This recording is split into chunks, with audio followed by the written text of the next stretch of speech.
Royal Challengers Bengaluru తన మొదటి IPL టైటిల్ను గెలుచుకున్న ఆనందం ఒక పెద్ద విషాదంగా మారుతుందని ఎవరూ ఊహించి ఉండరు. ఐపీఎల్ 2025 విజయోత్సవ వేడుకల సందర్భంగా జరిగిన తొక్కిసలాటలో 11 మంది అభిమానులు మరణించడంతో ఆనంద క్షణాలు దుఃఖంగా మారాయి. ఈ ఘటన తర్వాత స్టార్ బ్యాట్స్మెన్ విరాట్ కోహ్లీ పైన పోలీసులకు ఫిర్యాదు వచ్చింది.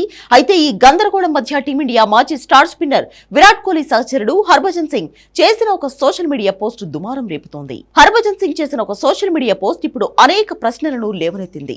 సమస్యలు సృష్టించి తమను తాము బాధితులుగా చెప్పుకునే వారికి దూరంగా ఉండాలి అని హర్భజన్ పోస్ట్ చేశాడు. హర్భజన్ సింగ్ చేసిన ఈ పోస్ట్ సోషల్ మీడియాలో వెంటనే వైరల్ అయింది.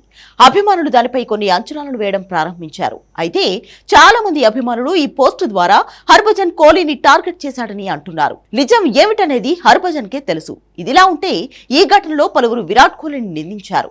నిజానికి ప్రస్తుత పరిస్థితుల్లో భద్రత కల్పించడం సాధ్యం కాదని, ఆదివారం పెరేడ్ నిర్వహించుకుంటే మంచిదని బెంగళూరు పోలీసులు ఆర్సీబీకి ముందే సూచించారు. అయినప్పటికీ గురువారం విరాట్ కోహ్లీ లండన్ వెళ్లాల్సి ఉన్నందున బుధవారమే వేడుకలను పూర్తి చేయాలని ఆర్సీబీ నిర్ణయించుకుంది.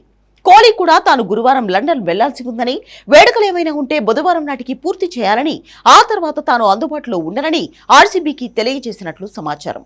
ఈ పరిస్థితుల్లో ఆర్సీబీ మేనేజ్మెంట్ కూడా విక్టరీ పెరేడ్ ను హడావిడిగా నిర్వహించినట్లు తెలుస్తోంది. అయితే కోహ్లీ అభిమానులు ఆయన అనవసరంగా ఇరికించే ప్రయత్నం జరుగుతోందని మండిపడుతున్నారు.